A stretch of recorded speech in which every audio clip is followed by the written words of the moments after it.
ಸ್ನೇಹಿತರೆ, ಮೀಡಿಯಾ ಮಾಸ್ಟರ್ಸ್ಗೆ ಸ್ವಾಗತ, ಸುಸ್ವಾಗತ.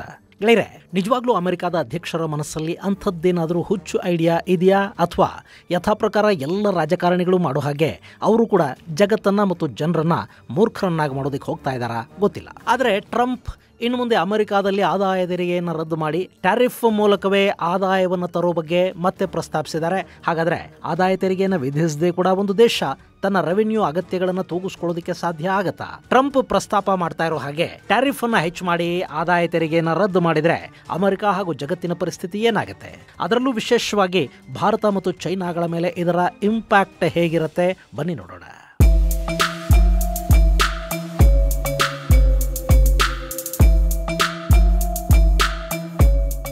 ಗೆಳೆಯರೆ, ಈ ಬಾರಿ ಅಮೆರಿಕದ ಚುನಾವಣೆಯ ಸಂದರ್ಭದಲ್ಲಿ ಟ್ರಂಪ್ ಪದೇ ಪದೇ ಹೇಳಿದ ವಿಷಯಗಳು ಅಂದರೆ ಅಕ್ರಮ ವಲಸೆಗಳನ್ನು ನಿಲ್ಲಿಸ್ತೀವಿ, ಅಮೆರಿಕಾದಲ್ಲಿರೋ ಅಕ್ರಮ ವಲಸಿಗರನ್ನು ಹೊರಗೆ ಕಳುಹಿಸ್ತೀವಿ, ಗಡಿಗಳನ್ನು ಭದ್ರಾ ಮಾಡ್ತೀವಿ, ಅಮೆರಿಕಾನ ಮತ್ತೆ ಸೂಪರ್ ಪವರ್ ಮಾಡ್ತೀವಿ, ಸುವರ್ಣ ಯುಗವನ್ನು ಸ್ಥಾಪನೆ ಮಾಡ್ತೀವಿ, ಅಮೆರಿಕದ ಎಕಾನಮಿಯನ್ನು ಬಲಿಷ್ಠಪಡಿಸ್ತೀವಿ, ನಮ್ಮ ಜನರ ಮೇಲೆ ತೆರಿಗೆ ಹಾಕೋದನ್ನು ನಿಲ್ಲಿಸಿ ಹೊರ ದೇಶಗಳ ಮೇಲೆ ತೆರಿಗೆ ಹೇರಿ ಆ ಮೂಲಕ ನಮ್ಮ ಜನರನ್ನು ಶ್ರೀಮಂತಗೊಳಿಸ್ತೀವಿ ಮುಂತಾದ ಮಾತುಗಳು. ಅದರಲ್ಲಿ ವಲಸಿಗರ ವಿರುದ್ಧ ಟ್ರಂಪ್ ಸರ್ಕಾರ ಕಠಿಣ ಕ್ರಮಗಳನ್ನು ಕೈಗೊಳ್ತಾ ಇದೆ.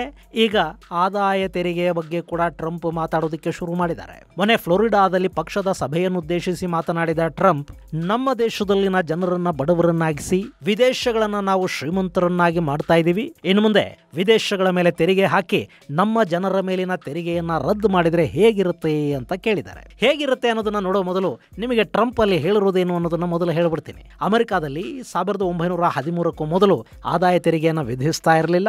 ಆಗ ಬರೀ ಟ್ಯಾರಿಫ್ ಮಾತ್ರ ಇತ್ತು ಮತ್ತು ಆಮದು ತೆರಿಗೆಯ ಮೂಲಕವೇ ಅಮೆರಿಕ ತನಗೆ ಬೇಕಾದ ಆದಾಯವನ್ನು ಮಾಡಿಕೊಳ್ತಾ ಇತ್ತು. ಅವತ್ತು ನಮ್ಮ ಆರ್ಥಿಕ ಪರಿಸ್ಥಿತಿ ಕೂಡ ತುಂಬಾ ಚೆನ್ನಾಗಿತ್ತು. ಆ ಆದಾಯವನ್ನು ಹೇಗೆ ಖರ್ಚು ಮಾಡಬೇಕು ಅನ್ನೋದನ್ನ ನಿರ್ಧರಿಸೋದಕ್ಕೆ ನಮ್ಮಲ್ಲೊಂದು ಕಮಿಟಿಯನ್ನು ಮಾಡಲಾಗಿತ್ತು. ಮುಂದೆ ಕೂಡ ನಾವು ಅಮೆರಿಕಾನ ಅದೇ ಸ್ಥಿತಿಗೆ ತಗೊಂಡು ಹೋಗಬೇಕಾಗಿದೆ. ಆದಾಯ ತೆರಿಗೆಯನ್ನು ರದ್ದು ಮಾಡಿ ನಮ್ಮ ದೇಶಕ್ಕೆ ಸರಕುಗಳನ್ನು ರಫ್ತು ಮಾಡೋ ದೇಶಗಳೇನಿವೆ ಅವುಗಳ ಮೇಲೆ ತೆರಿಗೆಯನ್ನು ವಿಧಿಸಬೇಕಿದೆ ಅಂತ ಟ್ರಂಪ್ ಹೇಳಿದ್ದಾರೆ.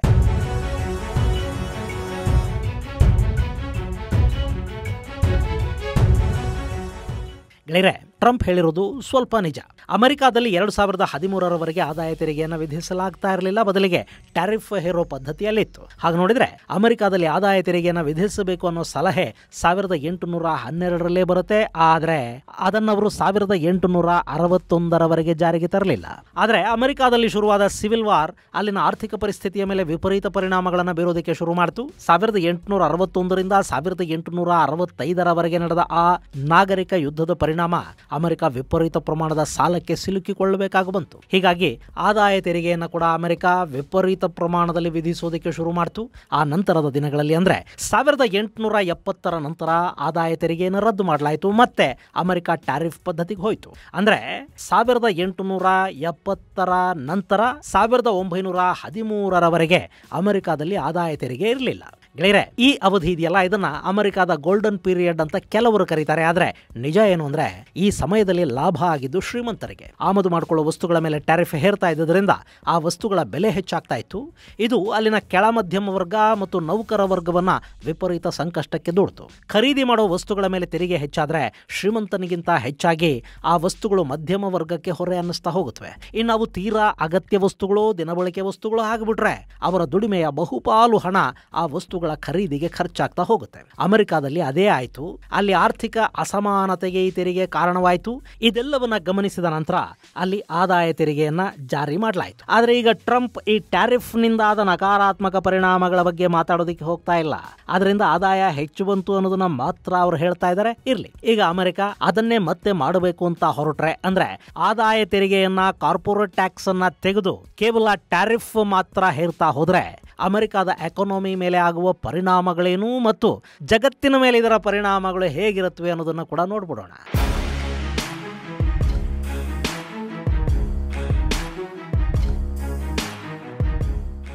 ಗೆಳೆಯರೆ, ಅಮೆರಿಕ ಸಾಕಷ್ಟು ವಸ್ತುಗಳನ್ನ Mexico, Canada, China, Brazil, Bharat ಮುಂತಾದ ದೇಶಗಳಿಂದ ಆಮದು ಮಾಡ್ಕೊಳ್ತಾ ಇದೆ. ಈಗ ಅಲ್ಲಿಂದ ಬರೋ ವಸ್ತುಗಳ ಮೇಲೆ ಅವರು ತೆರಿಗೆಯನ್ನ ವಿಧಿಸಬೇಕು ಅಂದ್ಕೋತಾ ಇದ್ದಾರೆ.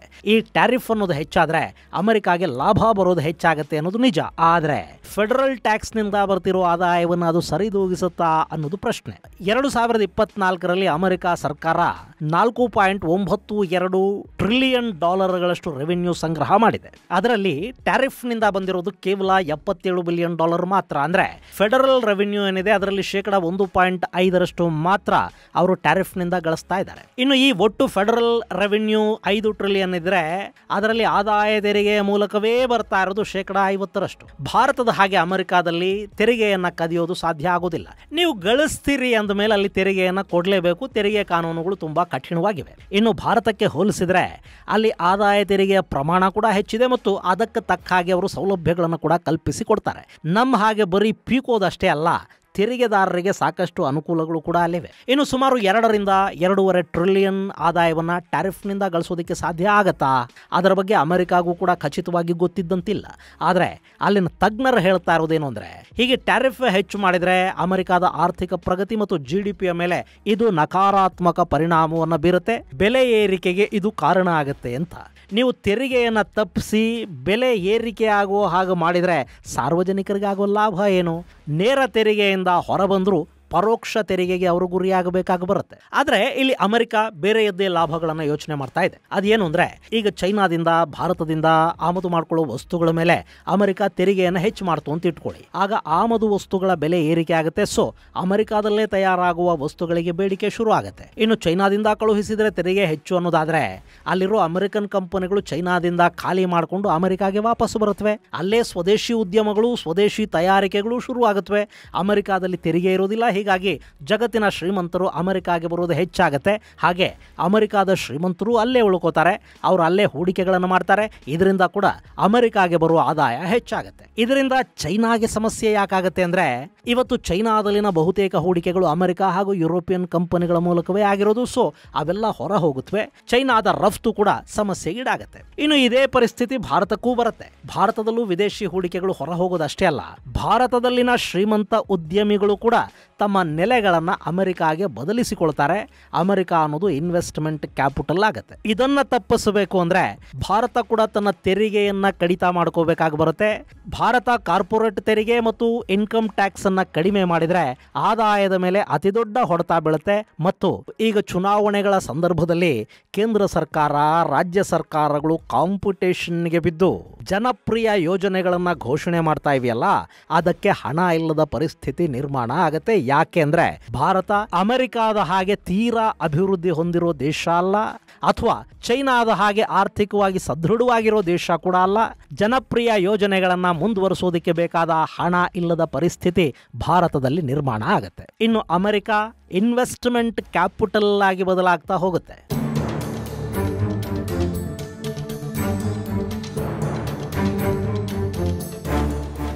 ಕೇಳೋದಕ್ಕೆ ಎಷ್ಟು ಚೆನ್ನಾಗಿದೆ ಅಲ್ವಾ? ಈಗ ಇದರ ಇನ್ನೊಂದು ಮುಖವನ್ನು ನೋಡೋಣ. ಅಮೆರಿಕದ ಕಾರ್ಮಿಕ ಕಾನೂನುಗಳು ತುಂಬ ಕಠಿಣವಾಗಿವೆ. ಅಲ್ಲಿ ವೇತನ ಹೆಚ್ಚು ಕೊಡಬೇಕು. ಎನ್ವಿರಾನ್ಮೆಂಟ್ಗೆ ಸಂಬಂಧಪಟ್ಟ ಕಾನೂನುಗಳು ಕೂಡ ತುಂಬ ಕಠಿಣವಾಗಿ ಇವೆ. ಹೀಗಾಗಿ ಚೈನಾ, ಭಾರತದಂಥ ದೇಶಗಳಿಂದ ಎದ್ದು ಹೋಗಿ ಅಮೆರಿಕಾದಲ್ಲಿ ಹೂಡಿಕೆ ಮಾಡೋ ಉದ್ಯಮಿಗಳು ಅಲ್ಲಿನ ವೇತನಗಳನ್ನು ಕೊಡೋದಕ್ಕೆ ಸಾಧ್ಯ ಆಗತ್ತಾ? ಗೆಳೆಯರೆ, ಇವತ್ತು ಅಮೆರಿಕ ಮತ್ತು ಯುರೋಪಿಯನ್ ಕಂಪನಿಗಳು ಚೈನಾದಲ್ಲಾಗಲಿ, ಭಾರತದಲ್ಲಾಗಲಿ ಅಥವಾ ಪೂರ್ವ ಭಾಗದ ಇನ್ನಿತರ ದೇಶಗಳಲ್ಲಿ ಯಾಕೆ ಹೂಡಿಕೆ ಮಾಡ್ತಾರೆ ಅಂದರೆ, ಅಲ್ಲಿ ಕಾರ್ಮಿಕರ ವೇತನ ಕಡಿಮೆ ಇರುತ್ತೆ. ಕಡಿಮೆ ಹಣಕ್ಕೆ ಕಾರ್ಮಿಕರು ಸಿಗುತ್ತಾರೆ, ಕಚ್ಚಾ ವಸ್ತುಗಳು ಸಿಗುತ್ತವೆ, ಟ್ರಾನ್ಸ್ಪೋರ್ಟೇಷನ್ ಅನ್ನೋದು ಕಡಿಮೆ ಇರುತ್ತೆ. ಹೀಗಾಗಿ ಉತ್ಪಾದನಾ ವೆಚ್ಚ ಕೂಡ ಸಹಜವಾಗಿ ಕಡಿಮೆ ಆಗುತ್ತೆ ಮತ್ತು ಮಾರುಕಟ್ಟೆಗೆ ಕಾಂಪಿಟೇಟಿವ್ ದರದಲ್ಲಿ ವಸ್ತುಗಳನ್ನು ಕೊಡೋದಕ್ಕೆ ಸಾಧ್ಯ ಆಗುತ್ತೆ ಅನ್ನೋ ಕಾರಣಕ್ಕೆ ಈ ಶ್ರೀಮಂತ ಉದ್ಯಮಿಗಳು ಅಮೆರಿಕ ಮತ್ತು ಯುರೋಪ್ಗಳನ್ನು ಬಿಟ್ಟು ಚೈನಾ, ಭಾರತ, ವಿಯೆಟ್ನಾಂ, ಇಂಡೋನೇಷ್ಯಾ ಮುಂತಾದ ದೇಶಗಳಲ್ಲಿ ಅತಿ ಹೆಚ್ಚು ಹೂಡಿಕೆಗಳನ್ನು ಮಾಡ್ತಾ ಇರೋದು. ಇನ್ನು ಈ ದೇಶಗಳಿಂದ ಎದ್ದು ಹೋಗಿ ಅಮೆರಿಕಾದಲ್ಲೇ ಕಾರ್ಖಾನೆಗಳನ್ನು ಸ್ಥಾಪಿಸಿ ಅಲ್ಲಿ ಪ್ರೊಡಕ್ಷನ್ ಕಾಸ್ಟನ್ನು ಹೆಚ್ಚು ಮಾಡಿಕೊಂಡ್ರೆ ಅವರು ತಯಾರಾದ ವಸ್ತುಗಳನ್ನು ಯಾವ ಬೆಲೆಗೆ ಮಾರಾಟ ಮಾಡಬೇಕು? ಆ ಬೆಲೆಗೆ ಅವರು ಅದನ್ನು ಜಗತ್ತಿನ ಬೇರೆ ದೇಶಗಳಿಗೆ ಆಮದು ಮಾಡೋದಕ್ಕೆ ಆಗತ್ತಾ? ಮಾರುಕಟ್ಟೆಯಲ್ಲಿ ಕಾಂಪೀಟ್ ಮಾಡೋದಕ್ಕೆ ಅಮೆರಿಕಾದಲ್ಲಿ ತಯಾರಾಗುವ ವಸ್ತುಗಳು ಜಾಗತಿಕ ಮಾರುಕಟ್ಟೆಯಲ್ಲಿ ಕಾಂಪೀಟ್ ಮಾಡೋದಕ್ಕೆ ಸಾಧ್ಯ ಆದೀತಾ? ಗೆಳೆಯರೆ, ಅಮೆರಿಕ ಆಮದುದಾರ ದೇಶ ಆಗಿದ್ರೆ ಆಯುಧಗಳನ್ನು ರಫ್ತು ಮಾಡ್ತಾ ಇದ್ರೆ, ಪೆಟ್ರೋಲಿಯಂ ಪ್ರಾಡಕ್ಟ್ಗಳನ್ನು ರಫ್ತು ಮಾಡಿದ್ರೆ ಓಕೆ. ಹಾಗಲ್ಲದೆ ಚೈನಾ, ಭಾರತ ಹಾಗೂ ಇನ್ನಿತರ ದೇಶಗಳಲ್ಲಿರೋ ಥರದ ಕಾರ್ಖಾನೆಗಳನ್ನು ಅಮೆರಿಕಾದಲ್ಲೇ ಶುರು ಮಾಡಿದ್ರು ಅಂತ ಇಟ್ಕೊಳ್ಳಿ.